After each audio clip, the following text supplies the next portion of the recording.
after you. Amen? So mga kapatid, baptism, dalawa yan. Hindi porke mga kapatid ko, baptism in water, yun lang nangangahulugan na to dip under mga kapatid, or to be overwhelmed, or to be submerged mga kapatid. Remember, these two baptism mga kapatid has the same meaning. Why? Bakit? Sapagkat sila ay parehas na bautismo. Kung ikaw ay nailubog sa tubig, kinakailangan ding ma-overwhelm ka o mabusbus ka ng Espiritu ng ating Panginoon. Bakit? Gaano ba kahalaga yung baptism? Sapagkat ang baptism, mga kapatid, it is for the empowerment, mga kapatid, ng bawat isa sa atin para tayo'y makapamuhay bilang isang Kristiyano, makapaglingkod sa Kanya, mga kapatid ko. Bakit mahalaga ang bautismo sa tubig? Una, dahil ito'y utos ng Panginoon na siyang ating master, mga kapatid. At kinakailangan natin siyang sundin dahil siya ang nagutos. Hindi ito utos ng tao, hindi ito utos ng organisasyon, hindi ito utos ni Pastor Bong o nino pa mang pastor. Ito'y utos ng Panginoon, mga kapatid ko. Kaya kinakailangan kang mabautismoan dahil utos ito ng Diyos. Pangalawa, mga kapatid ko, bakit ang baptism, ang water baptism ay necessary? Para ang iyong mga kasalanan ay mahugasan.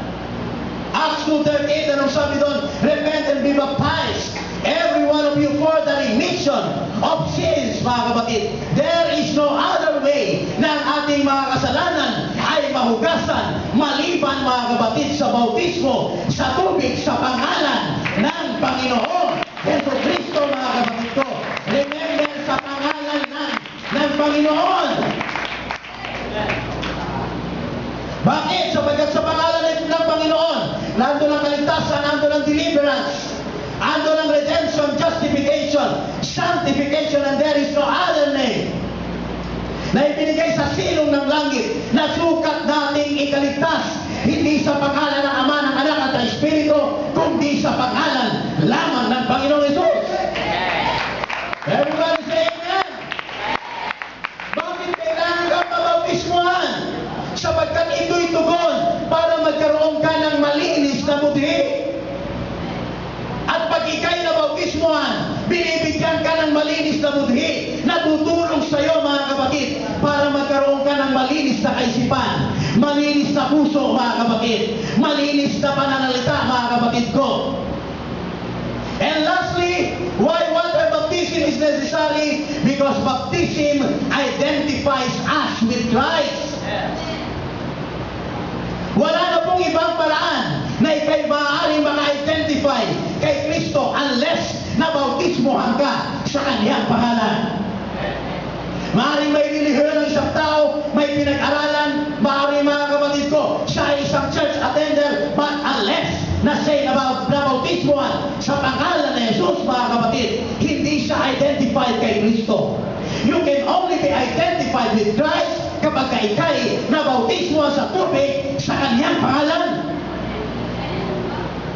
Galatians 3:27. Diba? Ang sino man nabautismo kay Kristo ay binibig si Kristo. Ibig sabihin, sa kamamagulta, kasama mo si Kristo, mga kapatid.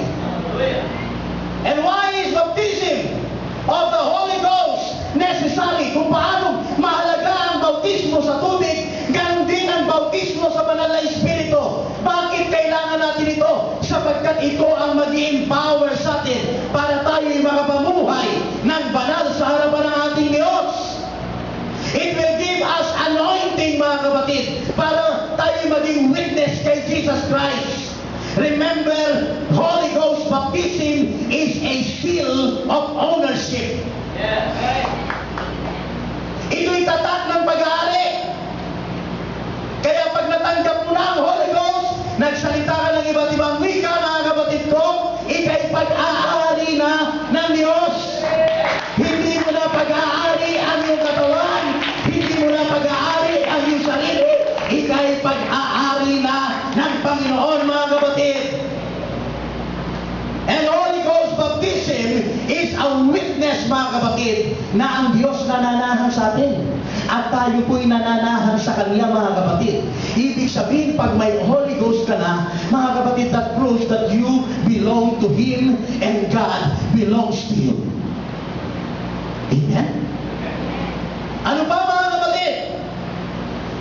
Why is baptism of the Holy Spirit necessary? Ito'y nagbibigay sa atin ng kapahingahan, ng kapayapaan, ng kagalakan. Ito'y tutulong sa atin para tayo'y makapanalangin, mga kapatid. There will be no more vain repetitions or senseless prayer, but you will pray in the Spirit, mga kapatid, with adoration, exaltation, thanksgiving, worship, and praise. And lastly, why do you need to be baptized by the Holy Ghost? Because it will give you power over the enemy. Kapag meron ka ng banal na Espiritu, mga kapatid, alam mo na higit ang nasa sayo kesa sa nasa mundong ito, mga kapatid.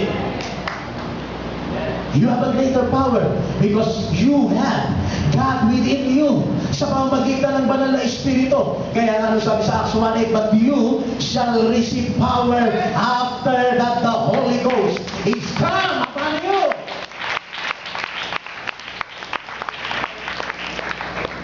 Now, magtanong iba, Pastor, how can I receive this baptism?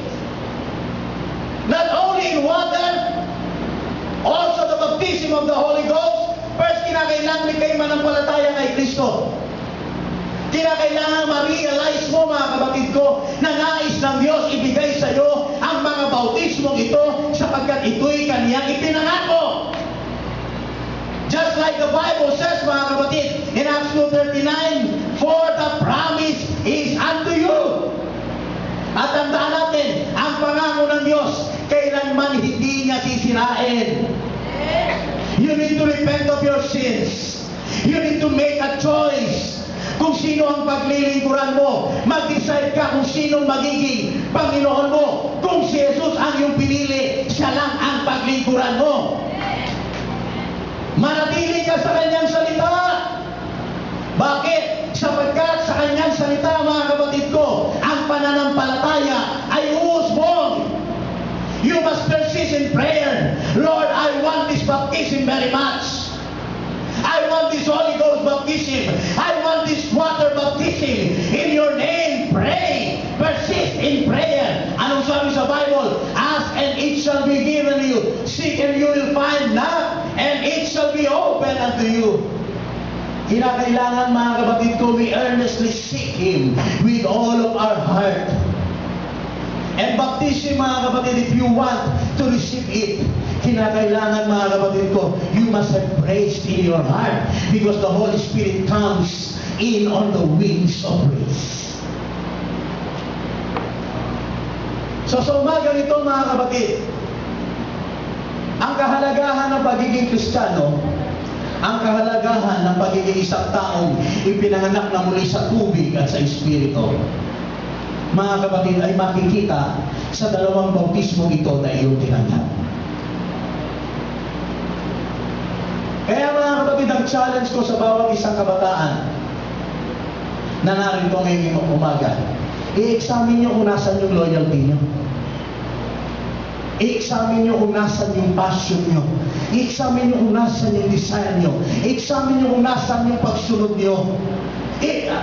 Alamin nyo kung yung talagang baptisms na inyong natanggap ay nakikita sa inyong buhay. It's water baptism in the name of Jesus evident in your life. It's the Holy Ghost baptism na inyong natanggap ay nakikita sa iyong buhay. Or maybe you have been reborn. Natanggap mo ang born again experience. Yes, you have entered a new life, pero ang problema, muli kang bumabalik sa kasalanan. Hanggang ang puso mo ay pinatigas na ng pandaraya ng mundo, hanggang talikuran mo ang Diyos. Marami na kaming mga kabataan kasama, mga kapatid, they have backslide. Bakit? Sapagkat, mga kapatid, hindi nila pinahalagahan yung bautismong kanilang natanggap, mga kapatid ko. If you have been baptized in the name of Jesus, if you have received the Holy Ghost, na ikay nagsalita ng iba't ibang wika, mga kapatid ko. Sapat na po yun para ikay mapanatili kay Kristo, mga kapatid. Sapat na po yun para sabihin mo, ikaw lang, Panginoon, ang paglilingkuran ko sa aking buhay. I will never be entangled, Panginoon, ng anumang pollution sa kalimutan ko. Remember this, the moment we have received this baptism, we now belong to God. We are now His holy temple. Huwag mong abusuhin ang iyong natanggap. Huwag mong hayaan ang anumang bagay na makapagparumi sa templong ito. Mahalin mo ito, sundin mo ito. Pamahalaan ka nawa ng bautismo ito na iyong natanggap. Ilubog mo at ilublog mo. I-overwhelm mo ang iyong sarili sa baptisms na ito. Katulad nga ng sinabi sa isang awit, my life is not my own. To you I belong. I give myself to you.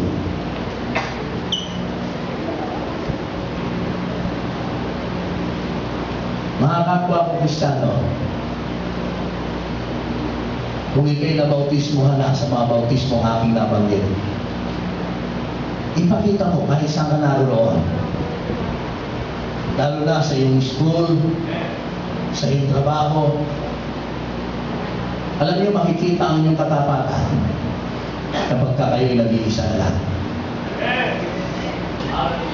Wala si pastor, walang mga kapatid na nakapalibot, walang young people na nagmamasid, walang yung president na nakatingin, walang leader na magsasaway. Even if you're alone, naway makita yung ebidensya ng bautismo na natanggap mo sa iyong buhay. Palakpakan po natin. Hallelujah, tayo po lahat ay tumalang. Let's glorify the Lord. Let's thank Him this morning. As I give this microphone to our